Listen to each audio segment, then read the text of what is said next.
तो आज आपके लिए 100 क्वेश्चन आए हैं लेके, और एसडी कोचिंग में सभी का स्वागत है। शारीरिक शिक्षा खेलकूद 2022 यूपीटीजीटी पीजीटी एलटी हरियाणा सभी कंपटीशनों के लिए आपके लिए लेके आए हैं। और इसी के साथ में हम अपने टास्क को शुरू करते हैं। तो जिसे चाहिए बेहतर और अच्छी तीव्र तैयारी के लिए तो वो ज्वाइन करें एसडी कोचिंग सेंटर को। तो इसी के साथ में आगे बढ़ते हुए तो आज का पहला क्वेश्चन आपके सामने स्क्रीन पर आता हुआ, और पहला क्वेश्चन है, एक अनुभवी धावक से अपेक्षित है कि वह जितने समय तक अपनी गति को समान बनाए रख सकता है जिसमें उसे अपनी VO2 की 100% आवश्यकता हो। तो भाई इस गति को हमें बताना है कि एक अगर अनुभवी खिलाड़ी है तो अपनी वो अपेक्षित है, धावक से अपेक्षित है कि वह अपने कितने समय तक गतिविधि को समान बनाए रखता है जिसमें उसे 100% VO2 की आवश्यकता पड़ेगी और 100% लगाने की। तो ये आपको सामने ऑप्शन है 30 सेकंड, 40 सेकंड, 1 से 2 मिनट, 3 से 4 मिनट या 8 से 10 मिनट। तो यहाँ पे जो सही ऑप्शन है आप लोगों ने लगा लिया होगा, हमारे हिसाब से डी ऑप्शन राइट आंसर है। नेक्स्ट क्वेश्चन की ओर बढ़ेंगे, थोड़ा स्पीड में चलेंगे क्योंकि आज सबसे ज़्यादा क्वेश्चन होने वाले हैं। 100 नंबर क्विज है। एक एथलीट जब वह अपनी अधिकतम क्षमता से व्यायाम करता है तब उसकी हृदय दर 190 BPM है तथा विश्राम अवस्था में उसकी हृदय दर 170 BMP है। तब जब उसे अपनी अधिकतम क्षमता का 80% किया जाता है तब उसकी लक्षित हृदय दर होगी। तो यहाँ पे हम बात कर रहे हैं BMC हृदय दर की बात कर रहे हैं कि वो उसकी हृदय दर क्या होगी, और ये किसके लिए, एथलीट के लिए है। तो अगर उसकी हृदय दर 190 है जबकि विश्राम अवस्था में उसकी हृदय दर 170 है तो पर बीट है, तो इसमें हमें बताना कि 80% किया जाता है, उसे अपनी अधिकतम क्षमता का 80% किया जाता है तब उसकी लक्षित हृदय दर क्या होगी। तो इसके साथ में हमारा जो आंसर जा रहा है वो हो जाएगा सी ऑप्शन, बिल्कुल राइट होगा। सभी लोगों ने काफ़ी हद तक सही आंसर देते हुए नेक्स्ट क्वेश्चन की ओर बढ़ते हैं। क्वेश्चन नंबर 3, बढ़ते हुए आंतरिक निलय आयतन को उद्दीपित करने के लिए हृदय की मुख्य प्रभावी प्रशिक्षण अवस्था है। तो इसके हिसाब से क्या होगी, निरंतर आंतरिक निलय आयतन में को उद्दीपित करने के लिए हृदय की मुख्य प्रभावी प्रशिक्षण अवस्था क्या हो सकती है। तो ये ऑप्शन आपके लिए बताना 70 से 75 BMP मैक्स हो सकती है, 95 100% हो सकती है, या 100% हो सकती है, स्प्रिंट इंटरवल प्रशिक्षण हो सकती है। तो देखिए किसी भी की हृदय दर जो होती है वो 70 से 72 होती है, तो हम यहाँ पे लिखा सकते हैं 70 से 75 BMP मैक्स हो सकती है, यानी ऑप्शन नंबर ए सही है। नई नेक्स्ट क्वेश्चन की ओर बढ़ेंगे। 1918 फ्लू महामारी जिसे स्नेप्स फ्लू भी कहा जाता था निम्न में से किसके द्वारा होता है। तो स्नेप्स फ्लू किसके द्वारा होता है ये हमें पहचानना है।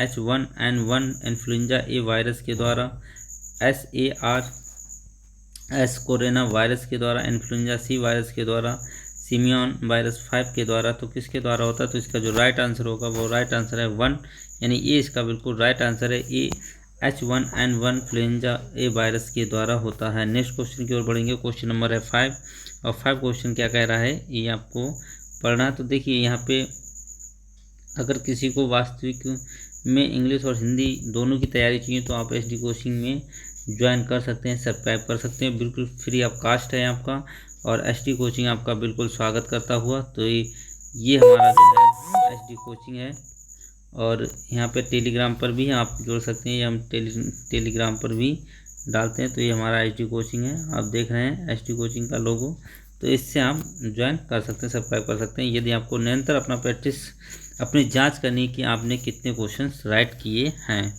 तो अपने क्वेश्चनों को चेक करने के लिए आप एसडी कोचिंग में आ सकते हैं, और यहाँ निरंतर आपको प्रैक्टिस सेट मिलता है, और नए से नए प्रैक्टिस सेट और वो क्वेश्चंस अधिकतर मिलते हैं जो एग्जाम आगामी परीक्षा में आए हुए हैं।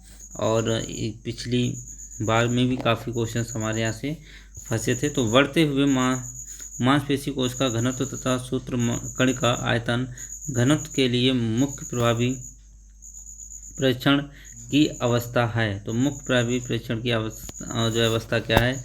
दीर्घ अंतराल लगातार प्रशिक्षण। जब कौन सा हो सकता है? पहला हो सकता है, दूसरा हो सकता है, तीसरा हो सकता है, चौथा हो सकता है। ए बी सी डी में से कौन सा सही है? देखिए आपके सामने 4 ऑप्शन दिए हैं, 4 ऑप्शन में से कौन सा सही है आप लगाइए और देखिए कि आपका ऑप्शन राइट है कि नहीं है। तो मुझे लग रहा है कि काफ़ी लोगों ने काफ़ी हद तक सही आंसर दिया है, सभी बी पर लगा रहे हैं। तो यहाँ से ऑप्शन बिल्कुल सही है, बी ऑप्शन हमारा बिल्कुल राइट है। तो यहाँ पे है सहन शक्ति अंतराल की 2 से 3 मिनट की में पुनरावृत्ति जब 100% VO2 मैक्स हो तब। नेक्स्ट क्वेश्चन की ओर बढ़ेंगे। क्वेश्चन नंबर है 6 और 6 क्वेश्चन हमारे लिए आया है स्क्रीन पर। कह रहा है प्रशिक्षण अनुकूलन प्राप्ति करने के बाद जब प्रशिक्षण को पूरी तरह रोक दिया जाता है तब वहाँ इस अनुकूलन को कितनी देर में खो देगा के लिए विभिन्न निम्न में से कौन सा कथन सत्य है? तो सत्य और असत्य कथन बताना है। आपके सामने 4 ऑप्शन से दिए गए हैं और सभी के परिणाम आना शुरू। काफ़ी अच्छा परिणाम दे रहे हैं आप लोगों की, बहुत अच्छी तैयारी है। इसी प्रकार से HD कोचिंग से जुड़े रहिए और अपनी तैयारी को तीव्र बनाते रहिए। और यदि आपको अच्छी तैयारी करनी है तो चैनल को अभी सब्सक्राइब करें। और आपको पर डे यहाँ से जो है अच्छी तैयारी के लिए, बेटर तैयारी के लिए जो है डेली क्विज कराई जा रही है। और 100 क्वेश्चन, 50 क्वेश्चन, 60 क्वेश्चन की, और अगर जिन लोगों ने नहीं की है तो हमारी पिछली वीडियो में भी आपको मिल सकती हैं। और वही क्वेश्चन है जो पिछले गत वर्षों में पूछे गए सवाल हैं। तो यहाँ से काफ़ी लोगों का सही आंसर आ रहा है, सभी ए पर लगे हुए हैं। तो ये ऑप्शन बिल्कुल सही है। मांसपेशी ऑक्सीकरण एंजाइम की सक्रियता में बढ़त का 2 से 4 सप्ताह में ह्रास होना, मतलब मांसपेशी ऑक्सीजन एंजाइम की सक्रियता में बढ़त का 2 से 4 सप्ताह में ह्रास होना ही हमारा अनुकूलन कहलाता है। यानी प्रशिक्षण अनुकूलन प्राप्ति करने के बाद जब प्रशिक्षण को पूरी तरह रोक दिया जाता है तब वह इस अनुकूलन को कितनी देर में खो देगा? तो 2 से 3 सप्ताह में वो इस चीज़ को बिल्कुल ह्रास कर देगा, यानी आपका प्रशिक्षण अगर बंद हो रहा है तो इसीलिए हमें लगातार अपनी तैयारी करती रहनी चाहिए और बिल्कुल अपने आप को नहीं रोकना चाहिए। तो नेक्स्ट क्वेश्चन की ओर बढ़ते हैं। क्वेश्चन नंबर 7, यदि एक एथलीट 800 मीटर की दौड़ 2 मिनट में पूरा करता है तो निम्न में से सत्य है? तो यहाँ पे सत्य और असत्य वाला है। 4 ऑप्शन आपके सामने है स्क्रीन पर, ABCD। निम्न में से कौन सा है? काफ़ी अच्छा परिणाम आ रहा है। तो यहाँ पे क्या है, एथलीट 800 मीटर की दौड़ 2 मिनट में पूरा करता है, निम्न में से सत्य है। तो अगर कोई एथलीट है वो 800 मीटर की दौड़ 2 मिनट में पूरा करता है तो अवायवीय श्वसन 50% और ऑक्सीजन से 50% ऊर्जा प्राप्त करता है। तो हमारा बिल्कुल राइट ऑप्शन है वो है डी ऑप्शन हमारा बिल्कुल राइट है। नेक्स्ट क्वेश्चन की ओर बढ़ेंगे। क्वेश्चन नंबर है ये 8 और 8 क्वेश्चन में हमारे सामने रखा गया है कि निम्न में से किस दर पर अनुकूलन उत्तम होता है?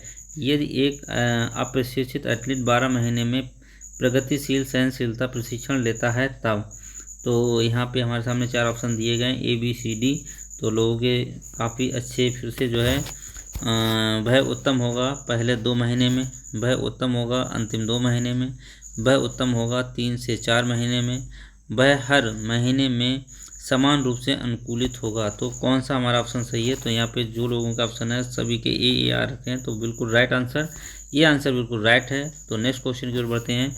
देखिए ऑप्शन को आप पढ़ लीजिएगा, स्क्रीन पे मैं आपको मौका देता हूँ क्योंकि अगर मैं पढ़ूंगा तो जो है काफ़ी समय लगेगा और फिर इसको मुझे बहुत तेज़ी से करना है, इसलिए अपनी निगाहें बिल्कुल डट कर रखिए और बिल्कुल इसी के साथ में लगाए रखिए और तुरंत जो है ऑप्शन को पढ़िए, क्वेश्चन को पढ़िए। नीचे ऑप्शन आपको पहले ही एडवांस में क्वेश्चन मिल जाता है तो उससे पढ़ लीजिए और उसके ऑप्शन के आंसर हमें देते रहिए। कार्य की समाप्ति के बाद क्रिया कारक कार्य जैविक महादंडों और अनुक्रम तरीके से सुधार करता है। इस अवधारणा के साथ निम्न में से किस कथन से हृदय दर और रक्तदाब में सुधार होता है?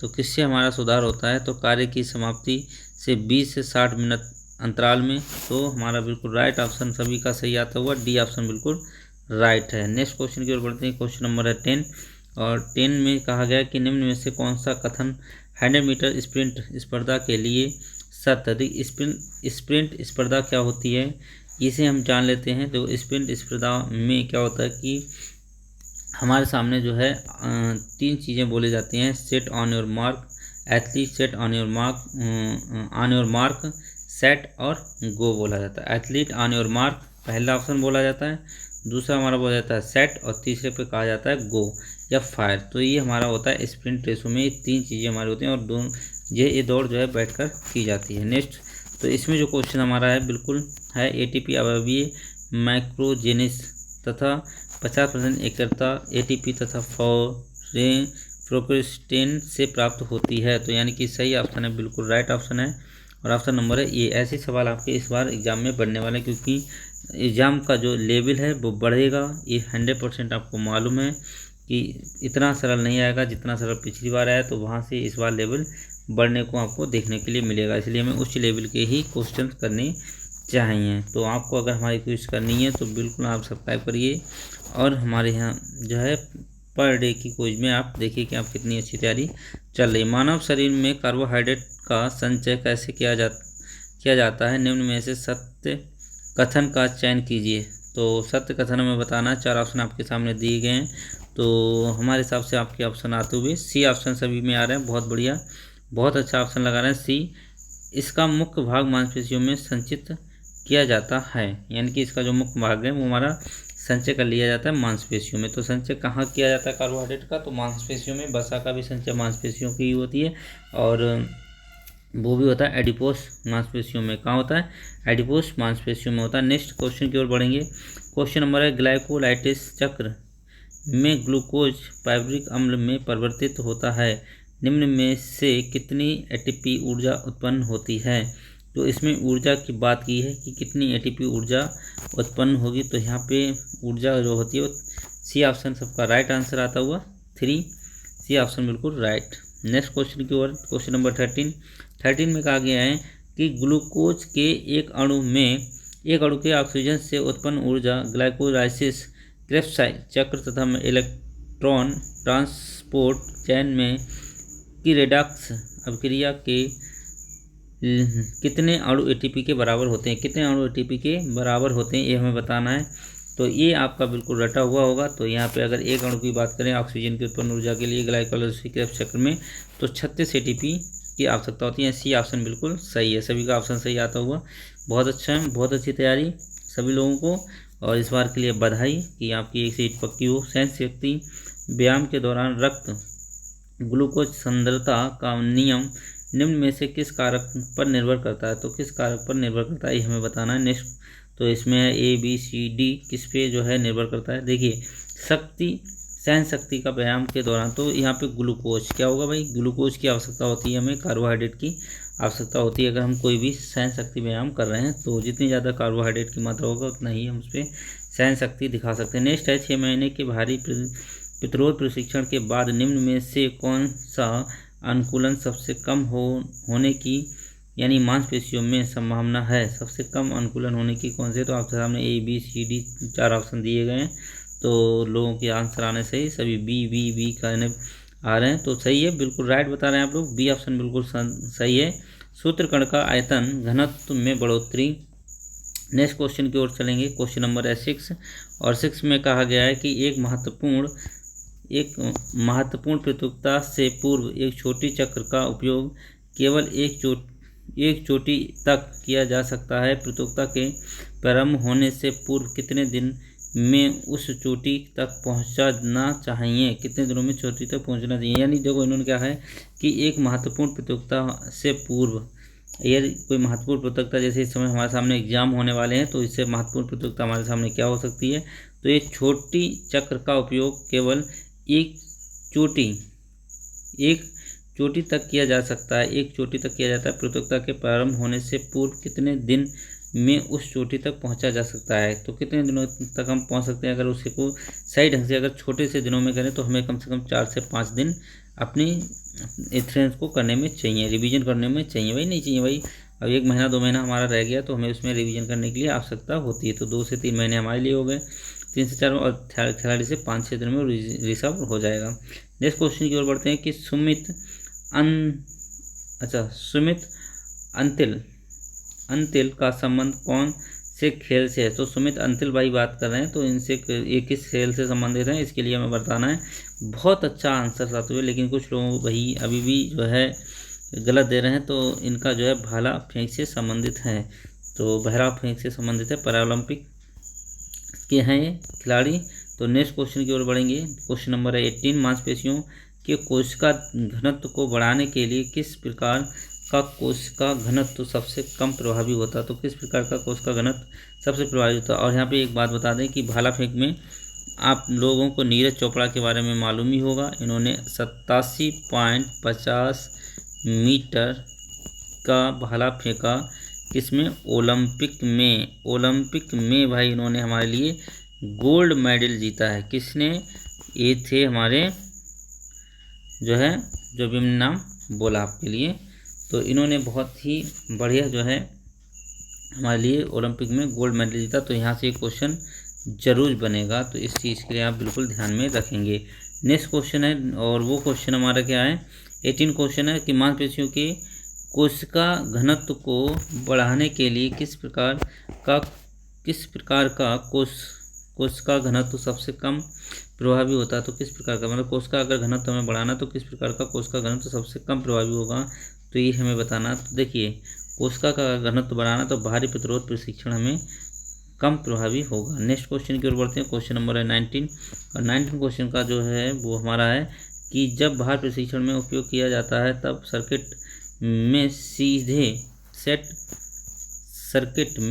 सेट पर निम्नलिखित लाभ प्राप्त होता है।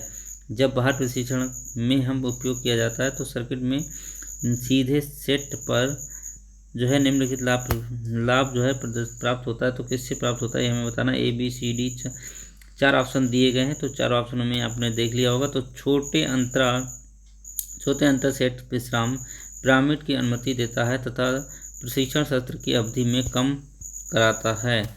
तो अगर ये को कम करता है, प्रशिक्षण अवधि को क्या करता है? कम करता है। नेक्स्ट क्वेश्चन की ओर बढ़ेंगे। क्वेश्चन नंबर है 26, 20 क्वेश्चन। तो 20 क्वेश्चन का हमारे सामने आ चुका है। तो 20 क्वेश्चन में कहा गया है, क्या कहा गया है कि निम्न में से रख रखाव प्रशिक्षण में सबसे अच्छा तरीका है। प्रशिक्षण अनुकूलन को फिर से तैयार करने के लिए रख रखाव प्रशिक्षण में सबसे अच्छा तरीका है। तो रख रखाव प्रशिक्षण के लिए सबसे अच्छा तरीका है, ये हमें बताना है। A B C D 4 option हमारे सामने दिए गए हैं। 4 ऑप्शनों को आपने अच्छे से रीड कर लिया होगा और लोगों के जवाब आना शुरू वी सब लोग दे रहे हैं। कुछ लोग भी अभी कन्फ्यूज हैं, तो भाई अपना कन्फ्यूजन दूर करिए और अच्छे से मेहनत करिए, क्योंकि आप कन्फ्यूजन इसीलिए है क्योंकि आपकी अच्छी तैयारी नहीं है। तो सेट की संख्या तथा प्रशिक्षण आवृत्ति को कम करना तथा तीव्रता नियत बनाए रखना ही हमारा कहलाता है अनुकूलन तैयार के प्रशिक्षण के रख रखाव के लिए अच्छा तरीका। तो नेक्स्ट क्वेश्चन की ओर बढ़ते हैं। क्वेश्चन नंबर है 21 क्वेश्चन हमारे सामने आया है। 21 क्वेश्चन कह रहा है कि शक्ति प्रशिक्षण में सहन शक्ति प्रदर्शन में कम से कम सुधार होने की संभावना है। तो सब कम से कम किस में जो है सुधार होने की संभावना है। A B C D 4 option दिए गए हैं, तो आपने पढ़ लिया। लोगों के उत्तर भी आना शुरू हो गए। C भाई बहुत अच्छा लोग आंसर दे रहे हैं। और जिन लोगों का जो है, मैं फिर से कह रहा हूँ, जिन लोगों की तैयारी अच्छी नहीं है तो वो थोड़ा अभी समय दें, क्योंकि पेपर दिसंबर माह में होना ही है और आपका होके रहेगा। जहाँ तक है मेरी उम्मीद है कि 90% आपका पेपर दिसंबर माह में होगा। तो इस प्रकार से अगर आप गलतियाँ कर रहे हैं तो इन गलतियों को सुधारने के लिए आप हमारे SD कोचिंग सेंटर को ज्वाइन कर सकते हैं और पर डे आप यहाँ से क्विज लगा सकते हैं और सब्सक्राइब करिए और आपको क्विज मिलेगा। और एक क्विज वो है जो आपके पेपरों में यहाँ से क्वेश्चन भी आपको मिलेंगे। कोई भी फालतू क्विज नहीं है, हमारे सिलेबस के अनुसार सारी क्विज है और हमें सिलेबस के अकॉर्डिंग ही पढ़ना सही है। नेक्स्ट है खेल प्रदर्शन प्रतियोगिता में सुधार के लिए किस प्रकार की टेपिंग प्रक्रिया को सबसे प्रभावी माना जाता है। तो किस प्रक्रिया को सबसे ज़्यादा प्रभावी माना जाता है भाई? टेपिंग प्रक्रिया को सबसे प्रभावी माना जाता है। तो कौन से अनुसार? ऑप्शन नंबर 4 दिए A B C D के अनुसार। तो किस प्रकार से टेपिंग को हम सबसे ज़्यादा प्रभावी मानते हैं, तो ये क्वेश्चन हमारे सामने आया है। तो लोगों के आंसर आना बहुत अच्छी बात है। लोगों के आंसर ए सब दे रखे हैं, तो बहुत बढ़िया बात है। ये ऑप्शन सही है। प्रशिक्षण आयतन घटाना तथा प्रशिक्षण तीव्रता का नियम ही हमारे लिए मुख्य है। नेक्स्ट क्वेश्चन की ओर है और क्वेश्चन नंबर है 23 में क्या कहा गया है। तो 23 का ऑप्शन में कह रहे हैं कि सामान्य रूप से यह पाया जाता है कि PNF स्ट्रेचिंग, स्टैटिक गतिक तथा वेलोसिटिक स्केचिंग अवस्था की दर को गति की अवस्था की दर से अधिक बढ़ाता है। इससे प्रतीत होता है कि PNF उत्पन्न करता है। क्या उत्पन्न करता है ये हमें बताना। ABCD 4 ऑप्शन दिए गए हैं, तो चारों ऑप्शनों में से लोगों के ऑप्शन आने लगे, बहुत बढ़िया।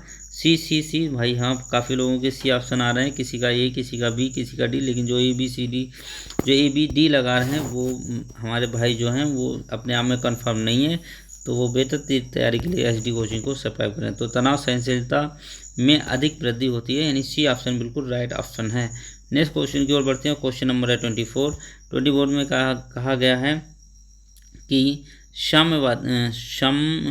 समवायी क्षमता को बढ़ाने के लिए की जाने वाली खिंचाव प्रशिक्षण प्रकार की है।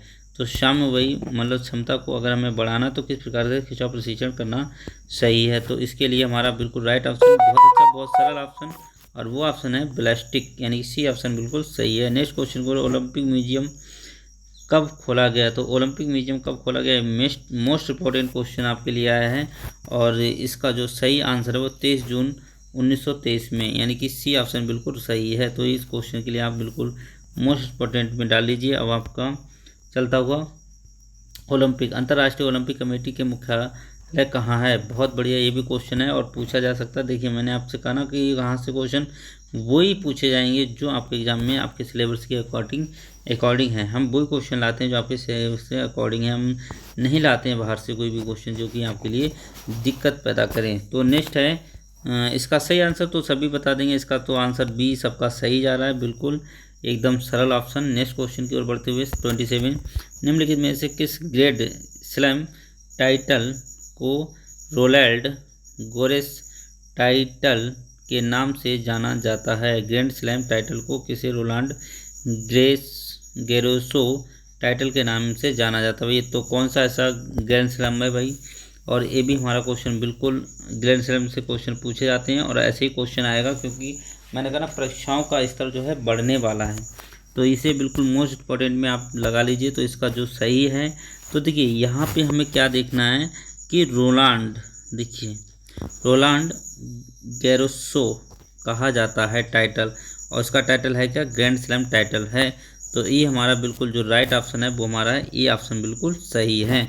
नेक्स्ट क्वेश्चन की ओर बढ़ते हैं। क्वेश्चन नंबर है, देखिए फ्रेंच है, विंबलडन है, USA ओपन है और ऑस्ट्रेलियन ओपन है। ठीक है, ये 4 ग्रैंड स्लैम होते हैं, और सबसे पहले हमारा ऑस्ट्रेलियन होता है। सबसे पहले हमारा कौन सा होता है, ऑस्ट्रेलियन होता है। ठीक है, और उसके बाद में अगर हम बात करें तो फ्रेंच ओपन होता है दूसरे नंबर पे। तीसरे नंबर पे अगर हम बात करें तो विंबलडन होता है, और चौथे नंबर पे बात करें तो USA होता है। विंबलडन सबसे पुरानी प्रतियोगिता है।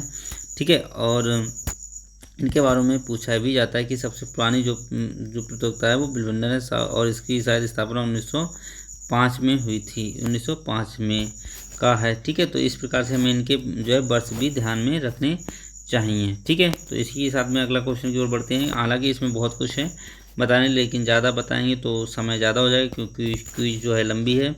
तो एक दिन मैं शॉर्ट में लाके सबके मोस्ट इम्पोर्टेंट क्वेश्चन है, ग्लेस स्लैम है, इनके सबके बारे में लाके आपको इसको जो है डीपली बता दूंगा और डिटेल में बता दूंगा। 2-4-20 क्वेश्चनों को छाँट कर रखेंगे। तो नेक्स्ट क्वेश्चन की ओर हम बढ़ते हुए, और क्वेश्चन नंबर है, शब्द जंप बॉल संबंधित है। शब्द जंप बॉल संबंधित है, तो जंप बॉल किससे संबंधित है ये हमें बताना है। तो जंप बॉल के बारे में जानना है।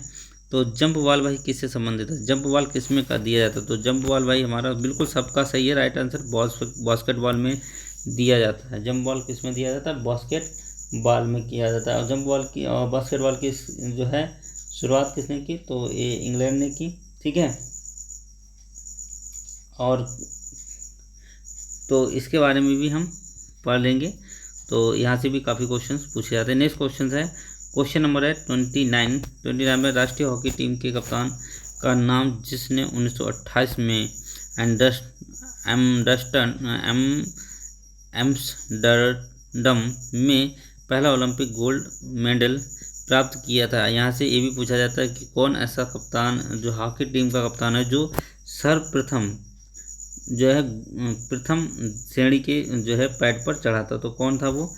तो वो हमारे थे जसपाल सिंह। ये सबको बिल्कुल याद होगा। नेक्स्ट बिल्कुल राइट क्वेश्चन, सी ऑप्शन बिल्कुल राइट है। नेक्स्ट क्वेश्चन की ओर बढ़ेंगे। क्वेश्चन नंबर है सी 30 में कहा गया है पेंशन की योजना उन खिलाड़ियों के लिए लागू है जो भारतीय नागरिक हैं तथा जिन्हें ओलंपिक गेम्स में सिल्वर, ब्रॉन्ज मेडल, ओलंपिक तथा एशियाई खेलों में के विषय के वर्ल्ड कप तथा विश्व चैंपियन, एशियाई गेम्स, कॉमनवेल्थ गेम्स और गेम्स पैरा ओलंपिक गेम्स के में पदक जीता है उन्होंने आयु प्राप्त कर ली है। तो किस आयु तक उन्हें जो है दिया जाता है? तो वो हमारा 30 वर्ष की आयु। 30 वर्ष की आयु के बाद इन खिलाड़ियों को क्या दिया जाता है? पेंशन दी जाती है, पेंशन के रूप में इन्हें मिलता है। तो नेक्स्ट क्वेश्चन की ओर बढ़ेंगे। क्वेश्चन नंबर 31 और 31 के क्वेश्चन में क्या कहा गया है कि राष्ट्रीय खेल प्रोत्साहन पुरस्कार के विजेता को निम्न के साथ नवाजा गया। तो निम्न के साथ नवाजा गया, किसके साथ नवाजा गया? ABCD 4 ऑप्शन है। तो राष्ट्रीय खेल प्रोत्साहन पुरस्कार के विजेता को निम्न के साथ नवाजा जाता है। तो किसके द्वारा नवाजा जाता है? तो यहाँ पे हमारा है कि एक तो आपको प्रमाण पत्र दिया जाता है, एक ट्रॉफी दी जाती है और साथ में 2 लाख रुपए का नगद पुरस्कार दिया जाता है। नेक्स्ट क्वेश्चन है क्वेश्चन नंबर 32 मौलाना अब्दुल कलाम आज़ाद ट्रॉफी की विजेता को कितना राशि पुरस्कार दिया जाता है? तो कितनी राशि पुरस्कार दी जाती है? 32 का जो ऑप्शन है तो अब जो है उसे बढ़ाकर कितनी कर दी है? 10 लाख। पहले 5 लाख रुपये, 15 लाख रुपये, सॉरी 15 लाख रुपये। ऑप्शन नंबर डी सही है, सभी का सही आंसर आ रहा है। पहले जो है 5 लाख रुपये दिए जाते थे। नेक्स्ट क्वेश्चन है एक लंबे समय अंतराल के लिए अनेक पुनरावृत्ति क्षमता एक दिए गए प्रतिरोध के विरुद्ध प्रदर्शन की क्षमता को कहा जाता है। भाई किसको कहा जाता है? यदि कोई, देखिए मैं इस क्वेश्चन को सही से आपके सामने एक्सप्लेन करता हूँ कि लंबे समय अंतराल के लिए अनेक पुनरावृत्ति क्षमता के लिए, ठीक है, ये क्षमता एक दिए गए प्रतिरोध के विरुद्ध प्रदर्शन की क्षमता को कहते हैं। तो तुम्हारे विरोध में अगर कोई क्षमता कर रही है तो उसको क्या कहते हैं? और लंबे समय के लिए, तो देखो जहाँ पे लंबे समय के लिए बात करते हैं तो वहाँ पे सी सहनशीलता ही आती है। क्षमा युक्ति सहनशीलता बोलते हैं, यानी सी ऑप्शन बिल्कुल सही है। और क्वेश्चन नंबर 34 की ओर चलते हैं। तो 34 में हमारा कहा गया कि मांसपेशी प्राथमिक रूप से एक संयुक्त क्रिया उत्पन्न करने के लिए उत्तरदायी हैं जो कि संपीड़न शक्ति आंदोलन का तकनीकी कौशल का हिस्सा है। तो कौन सा हमारा बिल्कुल राइट आंसर होगा? तो इसका लिए राइट आंसर आप लोगों ने लगा ही रखा है, तो बिल्कुल सही आंसर दिए हैं प्राइम मूवर्स, यानी कि बी ऑप्शन बिल्कुल सही है। 35 क्वेश्चन की ओर बढ़ेंगे।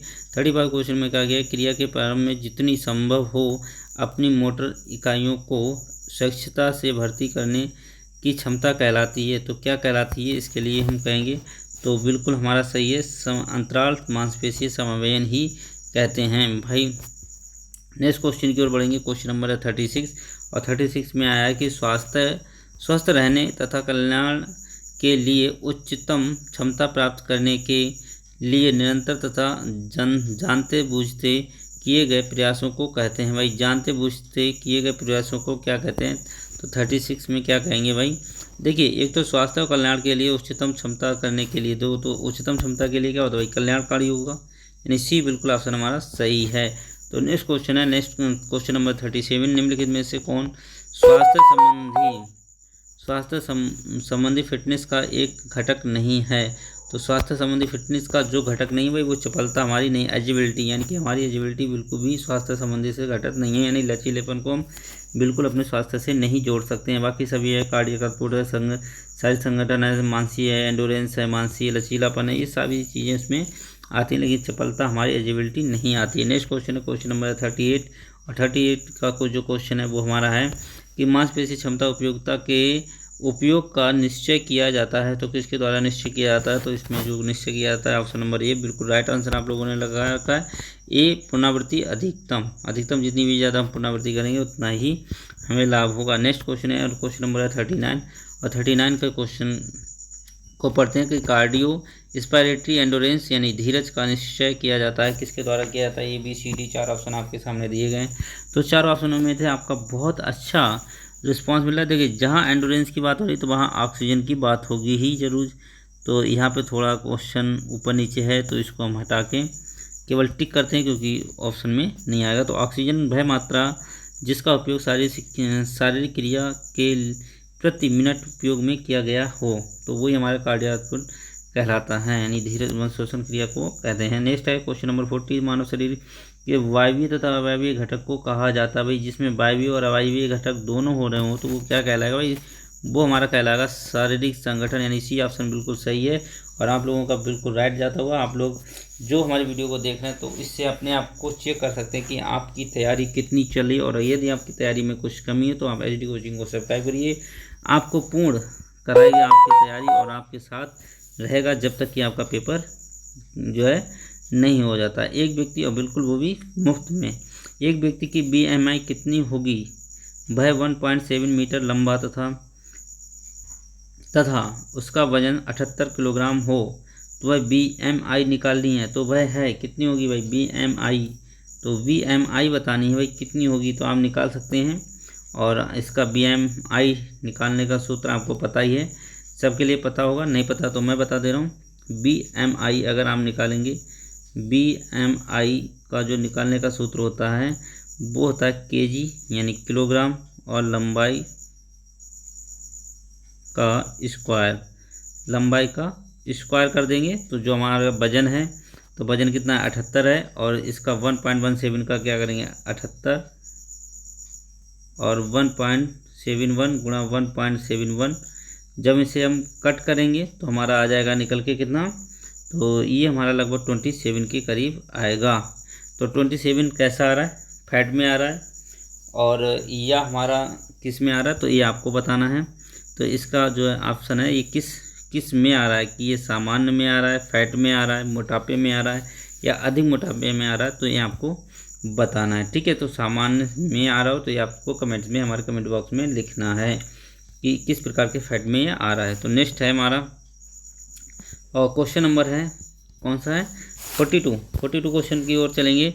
एक व्यक्ति एक वेस्ट हिप अनुपात क्या होगा, एक व्यक्ति का वेस्ट हिप अनुपात क्या होगा यदि उसकी वेट यानी कमर का माप 40 इंच तथा हिप का माप 42 इंच हो, तो बताएं भाई क्या होगा उसका, तो ये होगा 0.96। बहुत ही राइट आंसर है। नेक्स्ट क्वेश्चन नंबर है 43 में कहा है सन की, यानी कि, तो नेक्स्ट है सन की एसेंट्रिक पेशीय संकुचन के दौरान क्या होता है भाई, पेशीय संकुचन के दौरान। तो आपके सामने 4 ऑप्शन दिए हैं, ABCD 4 ऑप्शन आपके सामने दिए गए हैं। तो 4 ऑप्शन में से जो सही ऑप्शन है, बहुत बढ़िया लोगों का ऑप्शन आ रहा है, वो है D ऑप्शन, बिल्कुल राइट है।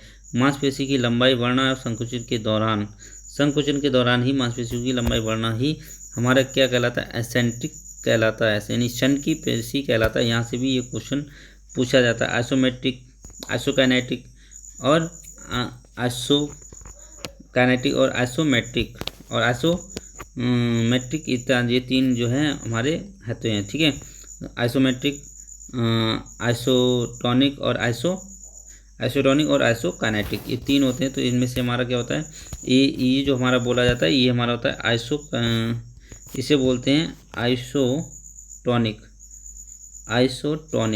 इसको हम क्या बोलते हैं, आइसोटोनिक बोलते हैं। जो हमारा होता है एसेंट्रिक क्या होता है, आइसोटोनिक होता है, जिसमें मांसपेशियों की लंबाई घटती बढ़ती रहती है संकुचन के दौरान। नेक्स्ट क्वेश्चन है 44 क्वेश्चन में क्या कहा गया है, प्रशिक्षण अवधारणा जहाँ तक प्राणी पर मांगों को व्यवस्थित रूप से बढ़ाया जाना चाहिए और समय के साथ शारीरिक अनुकूलन का कारण बनने के लिए कहा जाता है। तो शारीरिक अनुकूलन का कारण बनने के लिए कहा जाता है। आपके सामने 4 ऑप्शन दिए, ABCD 4 ऑप्शन दिए। देखिए, शारीरिक अवधारणा जहाँ तक प्राणी पर मांगों की व्यवस्था रूप से बढ़ाया जाता हो तथा समय के साथ शारीरिक अनुकूलन के साथ में बनाए रखने के लिए क्या कहते हैं, तो उसे कहते हैं अधिभार। क्या कहते हैं, अधिभार, यानी ये ऑप्शन बिल्कुल हमारा राइट है। नेक्स्ट क्वेश्चन की ओर बढ़ेंगे। क्वेश्चन नंबर है 45 में देखिए क्या होता है। तो जब मांसपेशियों में खिंचाव व्यायाम करते हैं तब खिंचाव की डिग्री होनी चाहिए। तब खिंचाव की डिग्री कितनी होनी चाहिए भाई, इसके ऑप्शन, ए ऑप्शन है ABCD 4 ऑप्शन दिए गए। तो बिल्कुल लोगों की बहुत अच्छी ऑप्शन आ रहे हैं, और वो ऑप्शन है हमारा, कौन सा ऑप्शन है, ऑप्शन नंबर सी बिल्कुल राइट आंसर है। सी ऑप्शन की ओर चलेंगे कि हल्की बेचैनी महसूस होने तक हमें करना चाहिए। नेक्स्ट है MIT प्रतिनिधित्व करता है। MIT किसका प्रतिनिधित्व करता है, ये हमें बताना। ABCD 4 ऑप्शन दिए गए हैं, तो बिल्कुल सही है। MIT जो है बिल्कुल डी ऑप्शन आप लोगों का बिल्कुल राइट है। विश्राम अवस्था में ऊर्जा लागत की दर को ही प्रदर्शित करता है, प्रतिनिधित्व करता है MIT। नेक्स्ट क्वेश्चन की ओर बढ़ेंगे, और क्वेश्चन नंबर है 47 का जो ऑप्शन है, क्वेश्चन है एक पोषक तत्व की मात्रा जिससे पोषक तत्वों की आवश्यकता को पूरा करने के लिए अनुमानित किया जाता है विशिष्ट आयु एवं लिंग समूह में आय स्वास्थ्य लोगों में जाना जाता है, तो किसके द्वारा जाना जाता है। ऑप्शन नंबर 4 दिए ABCD, तो निम्न में से कौन सा सही आंसर है, बिल्कुल अंश औसत आवश्यकता के अनुसार ही होता है। ठीक है, बहुत ही right answer. Next question number हम बढ़ेंगे, थोड़ा क्वेश्चन को लार्जेस्ट कर लेते हैं जिससे कि हमें सही दिखे। तो नेक्स्ट क्वेश्चन है, क्वेश्चन नंबर है 48, 1 पाउंड वसा प्रतिनिधित्व करती है। 1 पाउंड वसा प्रतिनिधित्व करती है, तो कितना प्रतिनिधित्व करती है भाई, 1 पाउंड में कितनी वसा होती है, तो 1 पाउंड में 35 किलो कैलोरी वसा होती है। ये आपको बिल्कुल ध्यान में रखना है, और बिल्कुल नया क्वेश्चन है, इंपॉर्टेंट है हमारी तरफ से। नेक्स्ट है, जब शरीर वसा तथा कार्बोहाइड्रेट के संगठन के बजाय प्रोटीन का उपयोग करता है तब ऊर्जा का स्रोत होता है, तो तब ऊर्जा का स्रोत कैसा होगा। ABCD 4 ऑप्शन दिए गए हैं, तो इनमें से कौन सा ऑप्शन बिल्कुल आप लोगों का राइट आंसर, तो B ऑप्शन बिल्कुल सही है, बिल्कुल राइट देते हुए ऑप्शन। अत्यधिक शारीरिक वजन में कमी पानी के रूप में बिल्कुल शारीरिक की जो है कमी हो जाना ही हमारे प्रोटीन का प्रयोग करना होता है। नेक्स्ट क्वेश्चन की ओर बढ़ेंगे, क्वेश्चन नंबर है 50, और 50 का जो क्वेश्चन है वो हम पढ़ रहे हैं आपके सामने, आप ऑप्शन को पढ़िए। ओलंपिक के मूल्यों से प्रेरित सभी भारतीयों तथा संस्थाओं की नियंत्रण रेखा के सर्वोच्च अधिकारी के तहत केंद्रीय संगठन एक तरफा और स्थायी कार्यवाही है, तो कौन सा हमारा ऑप्शन सही है। ABCD में से कौन सा सही है, तो ओलंपिक मूवमेंट कौन सा है भाई, ओलंपिक मूवमेंट, C ऑप्शन बिल्कुल सही है। आप लोगों का बहुत अच्छा ऑप्शन जाता हुआ। नेक्स्ट क्वेश्चन है 51, एक बड़े कंकालीय ढांचे के साथ एक मांसपेशी एथलीट को किस समूह में रखा गया है, तो किस समूह में रखा गया है। ABCD 4 ऑप्शन हैं, तो निम्न में से सही है भाई जिसमें कंकालीय ढांचा हो। देखिए इन्होंने कहा एक बड़े कंकाल ढांचे के साथ मांसपेशी एथलेटिक को, तो जहाँ एथलेटिक की बात आ रही तो वो आएगा मीजोमॉर्फिक।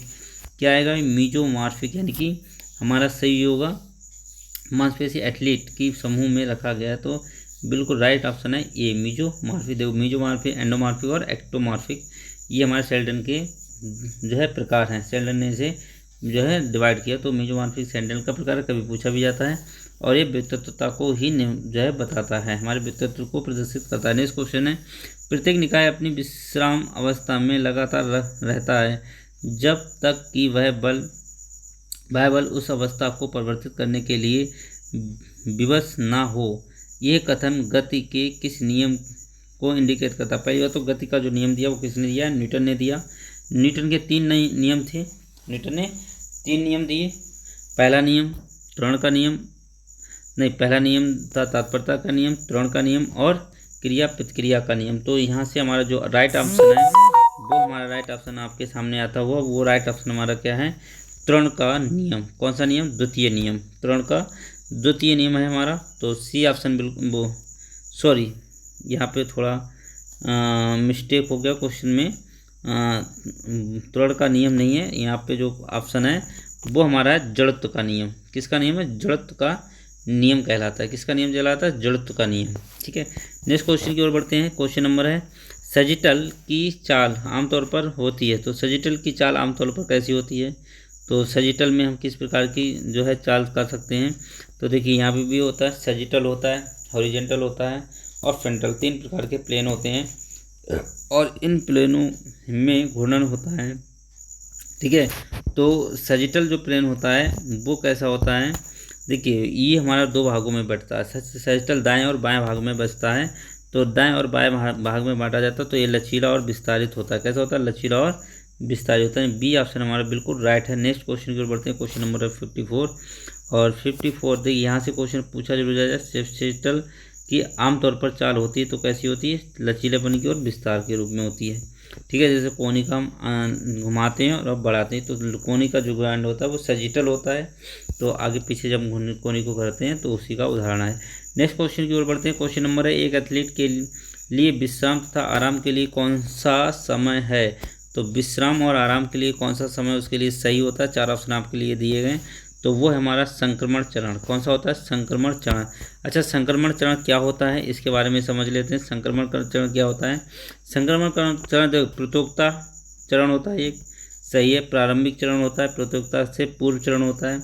अब जैसे क्या करा कि मेरे पेपर आने, हम लोगों के क्या है, पेपर आने वाले हैं, और पेपर के समय हम क्या करते हैं कि बहुत प्रतियोगिता, जब हमारा पेपर के 1-2 महीने रह जाएंगे, अब 1-2 महीने रह गए, तो यहाँ से हमारा प्रतियोगिता का समय चालू हो गया। अब प्रतियोगिता के समय के बाद मान लो 15 जो है दिसंबर को हमारा पेपर है, 15 दिसंबर 2022 को पेपर है, और वो हमारा संक्रमण काल है। वो हमारा क्या है, मैं पेपर दे आया, उसके बाद हमारा वो क्या हो गया, संक्रमण काल शुरू हो गया। तो यहाँ से डी ऑप्शन बिल्कुल राइट है। नेक्स्ट क्वेश्चन की ओर बढ़ेंगे। क्वेश्चन नंबर है 55। तो इसी प्रकार से इसी को हम क्या कहते हैं, संक्रमण काल कहते हैं। पेपर मतलब प्रतियोगिता के बाद जब खिलाड़ी आता है तो उसे रेस्ट में आ जाता है, वो आराम की स्थिति में के दौरान आ जाता है, विश्राम की स्थिति के दौरान। तो नेक्स्ट क्वेश्चन की ओर बढ़ेंगे कि गति अंतराल तथा गति आवृत्ति निश्चय करती है कि गति अंतराल तथा गति आवृत्ति निश्चय करती है किसको भाई? निश्चय करती है भाई। तो 4 ऑप्शन सही हैं, ABCD आपके सामने जो है दिए गए हैं। तो इसका जो राइट आंसर है वो लोड आयतन को, किसको करता है भाई? लोड आयतन को ही प्रदर्शित करता है। नेक्स्ट क्वेश्चन की ओर बढ़ेंगे। क्वेश्चन नंबर है 56, और 56 का है, हमें उत्पाद कौन सा सही है ये बताना है भाई। ऑप्शन से दिए गए हैं, इसमें देखिए क्या है कि महिला प्रतियोगिता का ओवर कप तथा पुरुष टीम का थॉमस कप, ठीक है। दोनों टूर्नामेंट टेनिस से संबंधित हैं, ठीक है। तीसरा ऑप्शन है पुरुष टीम प्रतियोगिता ओवर कप तथा महिला टीम प्रतियोगिता थॉमस कप। देखिए चौथा ऑप्शन है दोनों टूर्नामेंट बैडमिंटन के खेल से संबंधित हैं। अब ये आपको बताना है कि कौन सा ऑप्शन इसमें बिल्कुल राइट है। तो कौन सा 56 में आंसर आपका राइट है ये आपको बताना है। तो देखिए पहली बात मैं बता रहा हूँ आपको कि जो पहला ऑप्शन है कि महिला प्रतियोगिता किसके लिए, महिला जो प्रतियोगिता होती है ओवर कप के लिए होती है, और जो पुरुष प्रतियोगिता होती है वो थॉमस कप के लिए। पहला ऑप्शन हमारा बिल्कुल राइट है। उसके बाद की बात करें कि थॉमस कप, ओवर कप और थॉमस कप से संबंधित संबंध कथनों में से कौन सा कथनों का चयन कीजिए। अच्छा, सही कथनों का चयन करना है, संबंधित सही कथनों का चयन करना है। नेक्स्ट है हमारा कि दोनों टूर्नामेंट टेनिस से खेल से संबंधित हैं।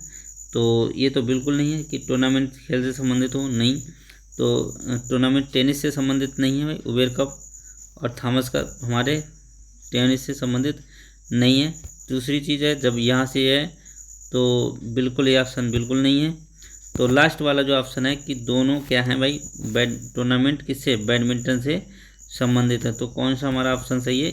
चौथा ऑप्शन बिल्कुल सही है। तो 56 में चौथा ऑप्शन के लिए हम बिल्कुल राइट मानेंगे। नेक्स्ट क्वेश्चन है, और वो क्वेश्चन नंबर है 57 कि बसीय क्षमता के किस मुख्य क्षेत्र में एक औरत एक पुरुष से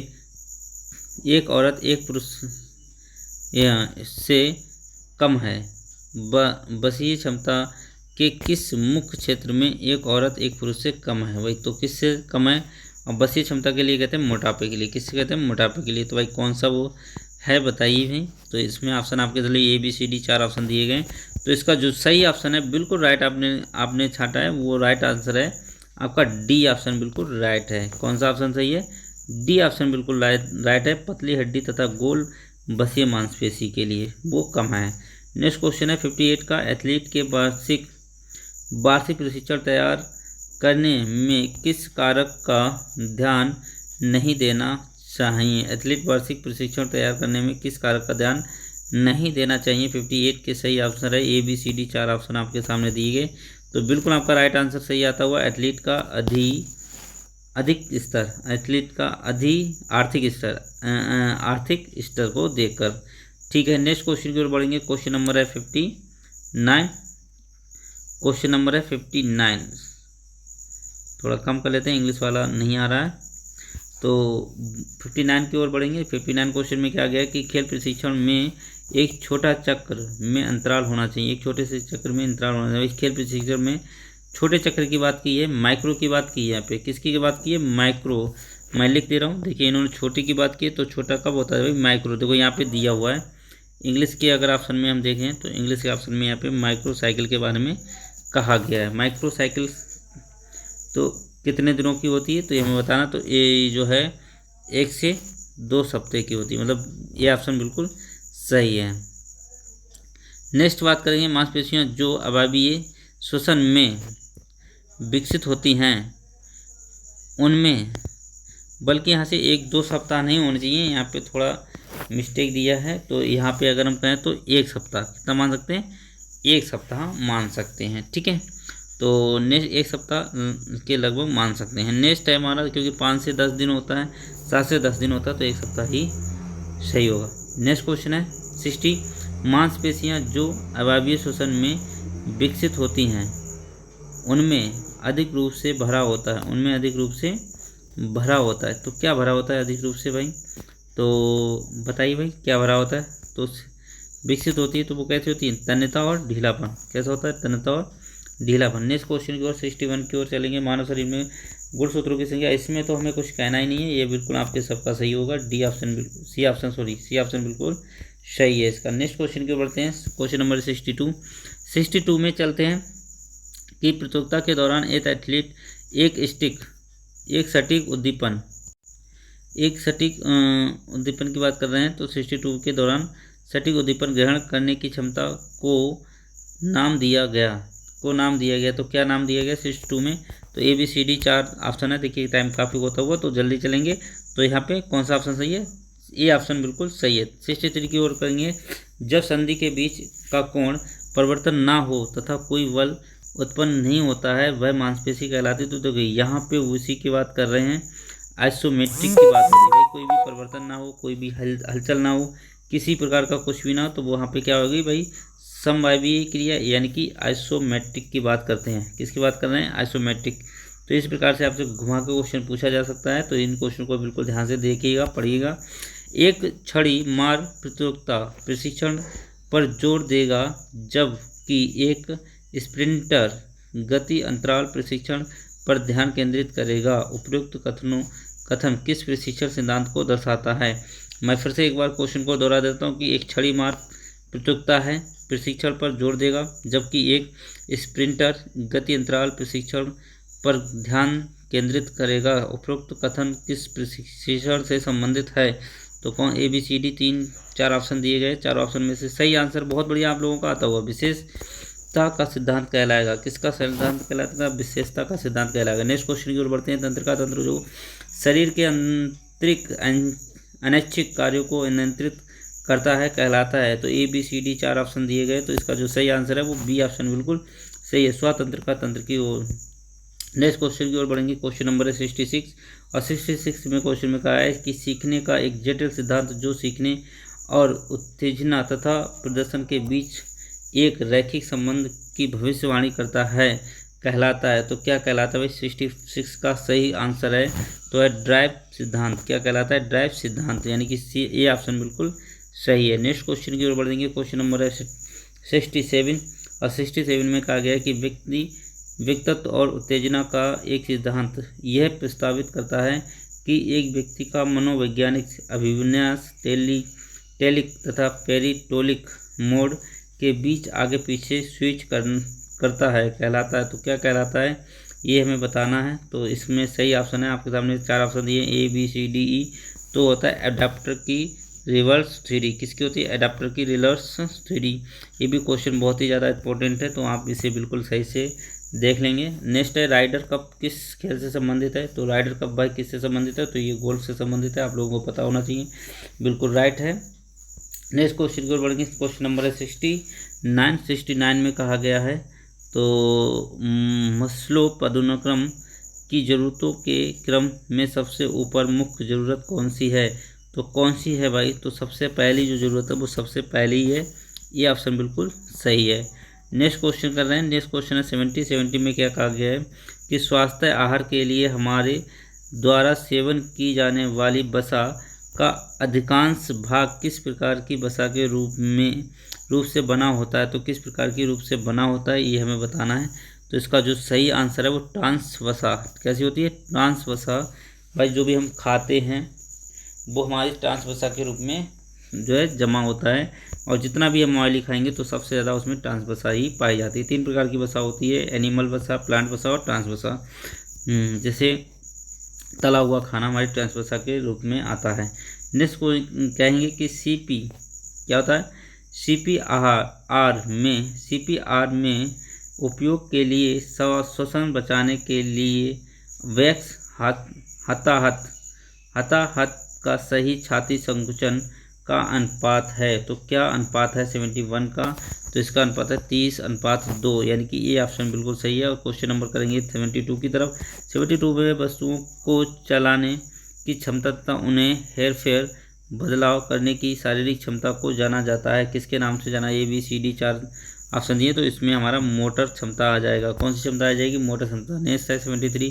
किस उम्र तक एक बच्चे का दिमाग, मस्तिष्क उसकी वैक्स अवस्था तक का हो जाता है? तो किस व्यक्ति के, तो कितने वर्ष की बच्ची के लिए? तो 5 से 6 वर्ष के बच्चों के लिए। ठीक है। नेक्स्ट क्वेश्चन कर सकते हैं 74। मानव शरीर में अंतःस्रावी तंत्र का योगदान क्या है? तो यहाँ पे ABCD 4 ऑप्शन दिए गए हैं। तो 74 का हमने क्वेश्चन पढ़ लिया, तो इसके ऑप्शन हमें छांटना है। तो इसका जो ऑप्शन है बिल्कुल राइट आप लोगों ने दिया है।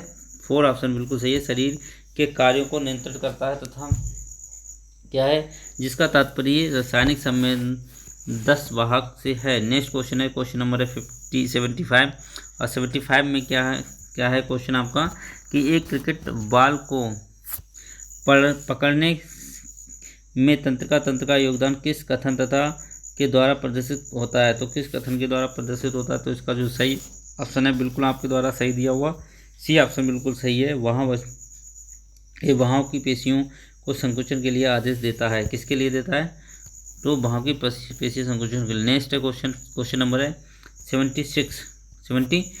पेशी तथा पेशी तंत्र के लिए निम्न में से कौन सा कथन सत्य है? तो कौन सा कथन सत्य है? ABCD 1 2 3 4 में से कौन सा ऑप्शन सही है? तो इसका ऑप्शन बिल्कुल राइट आंसर आता हुआ क्वेश्चन नंबर हमारा कौन सा सही है? सी ऑप्शन बिल्कुल सही है। कौन सा? सी, यानी तीसरा ऑप्शन सही है। क्या है कि मांसपेशी ऊतक 3 प्रकार के होते हैं, कंकालीय पेशी तथा चिकनी तथा अनैच्छिक पेशी। नेक्स्ट क्वेश्चन की ओर बढ़ते हैं 77। और 77 क्वेश्चन आपके सामने। निम्न में से बड़ी आंत का मुख्य कार्य कौन सा है? तो बड़ी आंत का भाई मुख्य कार्य कौन सा है? बिल्कुल बहुत बढ़िया। हमें बिल्कुल आपके ऑप्शन को देखते हुए बिल्कुल कायम के से पोषण तत्वों को अवशोषण करना ही उसका मुख्य कार्य होता है। पहला ये बिल्कुल यहाँ पे हम थोड़ा गड़बड़ी कर गए, तो यहाँ पे हम जो ऑप्शन लगाएंगे वो बी ऑप्शन।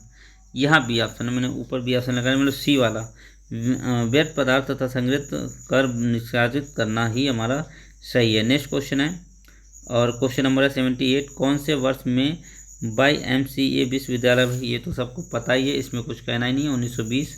और 79 क्वेश्चन की बात करेंगे तो 79 क्वेश्चन में है कि मानव शरीर में टर्नोक्लेडोमास्टोइड पेशी कहाँ स्थित होती है? तो टर्नोक्लेडोमास्टोइड इससे पिछले वाले भी में हम पढ़ा चुके हैं, और इससे दोबारा से भी आगे, तो ये गर्दन में पाई जाती है।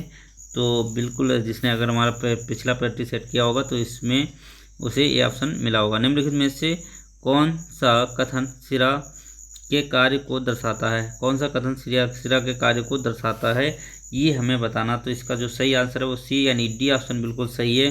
शिरा द्वारा रक्त शरीर के भागों से पुनः हृदय तक लाया जाता है। शिरा मतलब यहाँ पे शिराओं की बात हो रही है। नेक्स्ट क्वेश्चन है, क्वेश्चन नंबर है 81। और 81 क्वेश्चन के साथ में हम पढ़ेंगे। तो 81 क्वेश्चन में निम्नलिखित में से कौन सी बीमारी विभिन्न प्रकार के पैथोजेनिक सूक्ष्म जीवाणु द्वारा होती है? सूक्ष्म जीवाणु द्वारा होती है, तो इसका सही ऑप्शन है 4 ऑप्शन आपके सामने, तो संक्रमण रोगों के द्वारा। नेक्स्ट क्वेश्चन है 82 क्वेश्चन में क्या गया है? यदि किसी व्यक्ति को आघात लगता है तो व्यक्ति निम्नलिखित में से कौन सा प्रशिक्षण उसका निश्चय करता है। तो कौन सा प्रशिक्षण उसका निश्चय, ABCD 4 ऑप्शन दिए गए। तो इसमें चेहरा, भुजा, कथा, गधा, स्वाद, ये सारी चीज़ें, सी ऑप्शन बिल्कुल राइट होगा। नेक्स्ट क्वेश्चन की ओर बढ़ेंगे और क्वेश्चन नंबर है हमारा 83 क्वेश्चन का। क्वेश्चन में क्या कहा गया है, काफ़ी लंबा है, तो पहले क्वेश्चन को कर लेते हैं, पढ़ लेते हैं ऊपर से, तभी नीचे आएंगे 83 में कि निम्नलिखित में से किस प्रकार में रक्त का प्रवाह हृदय के द्वारा फेफड़ों तक पहुंचता है। देखिए हम आपके सामने 4 ऑप्शन आपके सामने दिए गए, आपने सही से पढ़ लीजिएगा क्योंकि यहाँ पे ज़्यादा समय नहीं है और वीडियो लंबी हो रही। तो इसके साथ में जो ऑप्शन हमारा है, वो जो ऑप्शन है वो हमारा केवल मैं यहाँ पे लगा दे रहा हूँ, मिल रहा है, ठीक है। इसका पहला ऑप्शन, ये कौन सा ऑप्शन है, ये ऑप्शन बिल्कुल सही है। Superior and inferior vena cava, दायां आलिंद, त्रिवलय कपाट, दायां निलय, प्लेमेनिक, अर्धचंद्राकार कपाट तथा पल्मोनरी धमनी और फेफड़े, ये सभी आते हैं। नेक्स्ट क्वेश्चन की ओर बढ़ते हैं। क्वेश्चन नंबर है हमारा 84 और 84 क्वेश्चन में क्या कहा गया है कि विश्राम अवस्था में मानव में मिनट वेंटिलेशन कितना होता है। तो कितना वेंटिलेशन होता है, तो 5 से 8 लीटर। भाई कितनी जो ऑक्सीजन अपने अंदर क्षमता ग्रहण कर सकता है, तो हमारे 5 से 8 लीटर। नेक्स्ट क्वेश्चन 85 प्रति ग्राम में क्रमशः कार्बोहाइड्रेट, प्रोटीन, वसा द्वारा उत्पन्न ऊर्जा हो सकती है। भाई तो देख कार्बोहाइड्रेट, प्रोटीन पहले आए हैं, तो 4 4 9 यानी डी ऑप्शन बिल्कुल सही है। 86 की ओर बढ़ेंगे। 86 हमारा क्या है कि भारतीय क्रिकेट युवराज सिंह ने किस IPL में फ्रेंचाइजी के लिए कभी नहीं खेला। तो किसके लिए नहीं खेला भाई, कौन से उसमें भाई, तो यहाँ पे हमारा कोलकाता बिल्कुल राइट आंसर रहेगा। कोलकाता के खिलाफ बिल्कुल नहीं वो खेला अभी तक। तो नेक्स्ट है हमारा 87 में निम्नलिखित में से कौन सा कथन न्यूटन की गति के तृतीय नियम को सटीक रूप से दर्शाता है। तो कौन सा, आपके सामने 4 ऑप्शन दिए गए हैं, 4 ऑप्शन आप पढ़िए ABCD में और बताइए। आपके लिए 1 मिनट का हम समय दे रहे हैं पढ़ने के लिए क्योंकि ऑप्शन लंबे हैं। देखिए और बताइए कि आपका ऑप्शन कौन सा सही है। तो इसे ध्यान से पढ़ेंगे और देखेंगे कि हमारा ऑप्शन कौन सा सही है। तो आपने उम्मीद है कि आपने पढ़ लिए होंगे ऑप्शन। तो 87 का आपने आंसर भी सोच लिया होगा। तो इसका जो सही आंसर है वो मैं बताने जा रहा हूँ और बिल्कुल बहुत लोगों का सही आंसर आ रहा है। सी ऑप्शन बिल्कुल सही है। 2 निकाय के बीच लगने वाले बल का समान प्रकार तथा विपरीत दिशा में। देखिए इस यहाँ पे तृतीय नियम में क्या कहा गया, क्रिया प्रतिक्रिया का नियम।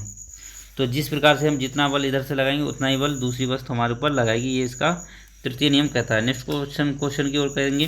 क्वेश्चन नंबर 88 में कहा गया है यदि मानव रक्त में लाल रक्त कोशिकाएं ना हो तो क्या होगा। भाई यदि आपकी लाल रक्त कोशिकाओं को ही निकाली जाए तो क्या होगा। तो आपके सामने है ऑप्शन, मानव रक्त का थक्का नहीं बनेगा, पहला ऑप्शन। दूसरा है रक्त अपने मल से अलग नहीं होगा। तीसरा है रक्त तरल नहीं होगा। चौथा है रक्त ऑक्सीजन ग्रहण करने में समर्थ नहीं होगा। तो देखिए चौथा तो सही है भाई, ऑक्सीजन ग्रहण करने में समर्थ नहीं होगा, RBC जी जो है ले जाती हैं। तो ये 4 किसके साथ में, 2 B और A के साथ में, ठीक है। एक और पढ़ते हैं, रक्त अपने मल से अलग नहीं होगा, तो ये भी बात सही है। तो कौन सा ऑप्शन हमारा सही है, दूसरा ऑप्शन, ये ऑप्शन बिल्कुल राइट है। 89 की ओर क्वेश्चन की ओर बढ़ेंगे और यहाँ पे सीरीज के बिल्कुल करीब जाते हुए और समय भी काफ़ी होता हुआ बराबर पूरा। तो क्योंकि 100 क्वेश्चन थे तो समय तो लगेगा ही। अधिकतम सांस छोड़ने के बाद फेफड़े में शेष बची वायु को क्या कहा जाता है। भाई अगर हम सांस छोड़ दें उसके बाद जो शेष बची वायु है तो अवशेषी आयतन उसे बोलते हैं। भाई अवशेष मतलब बची हुई होती है। नेक्स्ट है 90 क्वेश्चन और 90 क्वेश्चन को आपको फिर से पढ़ने के लिए देंगे हम 1 मिनट का समय, क्योंकि समय ज़्यादा हो रहा है। वायवीय श्वसन समीकरण सूत्र का प्रतिनिधित्व निम्न में से कौन सा सूत्र के द्वारा होता है। तो कौन से सूत्र के द्वारा होता है, तो बिल्कुल आपने पढ़ लिया होगा। इसका B ऑप्शन बिल्कुल सही है। ग्लूकोज ऑक्सीजन बराबर कार्बन डाइऑक्साइड प्लस जल प्लस ऊर्जा देता है। 91 क्वेश्चन की ओर बढ़ेंगे। 91 क्वेश्चन में क्या गया है कि निम्न में से किस देश द्वारा 2018 में हॉकी विश्व कप का नेतृत्व किया गया। भाई 2018 में किसने हॉकी का नेतृत्व किया, तो यहाँ पे इंग्लैंड ने किया। भाई किसने किया, इंग्लैंड किया। 92 क्वेश्चन की बात करें, रिले दौड़ प्रतियोगिता में कितने एथलीट का उपयोग विलंबन के रूप में किया जा सकता है। तो कितने रूप में विलंब किया जाए भाई, एक ही किया जा सकता है भाई। इसमें एथलीट में एक ही खिलाड़ी को निकाला जा सकता है, मतलब उसकी जगह पर दूसरा रखा जा सकता है। नेक्स्ट, निम्न में से कौन सा एक एथलीट के लिए सीखने का पठार है। तो सीखने का पठार भाई क्या होता है, 93 ABCD 4 आपके सामने दिए। तो भाई सर्किट ट्रेनिंग सबसे बढ़िया है। सर्किट ट्रेनिंग सीखने के लिए अभ्यास का नियम ही सबसे अच्छा माना जाता है। और सर्किट ट्रेनिंग में क्या है, अभ्यास ही कराए जाते हैं। पुराने बास्केटबॉल का अनुभव वॉलीबॉल सीखने को प्रभावित नहीं करता है। इस प्रकार के सीखने के स्थानांतरण को कहा जाता है भाई, बहुत ही ज़्यादा मोस्ट इम्पॉर्टेंट। तो ऐसा स्थानांतरण हमारा क्या कहेगा भाई, शून्य स्थानांतरण कहलाएगा भी, जिसमें कोई अंतर नहीं पड़ रहा तो क्या होगा, शून्य ही होगा। किसी प्रकार का कोई अंतर ही नहीं है उसमें। और अगर कोई अंतर होता तो सही है भाई, नेगेटिव डालता, उस पर रोकता, बाधा करता तो नेगेटिव होता, साइड होता तो पॉजिटिव हो जाता। नेक्स्ट क्वेश्चन नंबर 95 क्वेश्चन कह रहा है, नियम के अनुसार फुटबॉल का वजन कितना होना चाहिए भाई। नियम के अनुसार तो ये तो सबको रटा ही हुआ है, 410 से 450 ग्राम होना चाहिए भाई। सूची मिलानी है तो सूची मिलाएंगे हम। और यहाँ पे सूची मिलाने के लिए 94 क्वेश्चन, 4 ऑप्शन आपके लिए दिए गए हैं। तो पहले आप देख लीजिए 2016, 2008, 2024 और 2028 में यहाँ पे स्थान दिए हैं। और मिलान करनी है ओलंपिक वर्ष के लिए भाई। तो 2016 से हम स्टार्ट करेंगे। तो 2016 हमारा किससे था भाई, 2016 में ब्राज़ील। 2008 किससे था भाई, चीन। 2008 चीन। और 2024 आपको पता ही है, पेरिस यानी फ्रांस, ठीक है। और यहाँ पे अगर बात करें तो 2028 USA होगा। तो कौन सा ऑप्शन हमारा बिल्कुल राइट है, तो चौथा ऑप्शन हमारा बिल्कुल सही है। नेक्स्ट क्वेश्चन की ओर बढ़ते हैं। क्वेश्चन नंबर है 97। और 97 में कहा गया है कि फी के हाल ही में चुने गए अध्यक्ष कौन हैं भाई। फी के भाई कौन है अध्यक्ष भाई, नरेंद्र ध्रुव बत्रा, फीफा जिसे बोलते हैं। फी का मतलब है फीफा, अब football international hockey federation, international federation of hockey के नरेंद्र ध्रुव बत्रा हैं। तो नेक्स्ट हमारा अगर बात करें 98 की, तो फुटबॉल इंटरनेशनल फेडरेशन की बात करें तो नेक्स्ट क्वेश्चन है 98 पाँच आपस में जुड़े हुए छल्ले एक ओलंपिक प्रतीक बनाते हैं। उन छल्लों के रंग कैसे होते हैं भाई। रंगों के बारे में बताना तो पीला, नीला, हरा, लाल, गुलाबी तो नहीं होता है। फिलहाल पीला, नीला, काला, हरा और लाल होता है। ये बिल्कुल सही ऑप्शन है। नेक्स्ट है, और क्वेश्चन ये सबको पता ही होगा, इसमें कोई कहने वाली कोई बात ही नहीं है। और नेक्स्ट क्वेश्चन की बात करें तो क्वेश्चन नंबर हम पहुंच रहे हैं 99 पर। तो 99 क्वेश्चन में क्या गया, व्यायाम के दौरान बढ़ती तीव्रता के एक बिंदु पर रक्त लैक्टेट विश्राम स्तर पर जमा होना प्रारंभ कर देता है, उसे कहा जाता है भाई, क्या कहा जाता है। तो यहाँ पे 4 ऑप्शन दिए गए हैं। तो लैक्टेट दहली कहा जाता है। नेक्स्ट है 100 एंड लास्ट क्वेश्चन इस क्विज का। और यहाँ पे जो क्विज है वो आपको शायद थोड़ी सी दिक्कत में, और तो यहाँ पे नेक्स्ट क्वेश्चन है। तो इसका जो सही है, निम्नलिखित में से एक मुख्य रूप से प्रभावी तरीका है संज्ञानात्मक क्रिया को सुधारने के लिए। तो कौन सा भाई प्रभावी तरीका है, तो यहाँ पे बिल्कुल सही है, मानसिक कल्पना आप लोगों का बिल्कुल राइट ऑप्शन। तो इसी प्रकार के से HD कोचिंग में आप जुड़े रहिए और अपनी बेहतर तैयारी के लिए HD कोचिंग को सब्सक्राइब करिए, लाइक करिए, शेयर करिए। यदि आपको हमारी वीडियो पसंद आ रही है तो ज़रूर जो है इसे सब्सक्राइब करिए, लाइक करिए। और आपके साथ में मैं बिल्कुल TGT, UPVGT किसी प्रकार की कंपटीशन के लिए साथ में खड़ा हूँ। इसी के साथ में धन्यवाद, good night, bye bye, take care.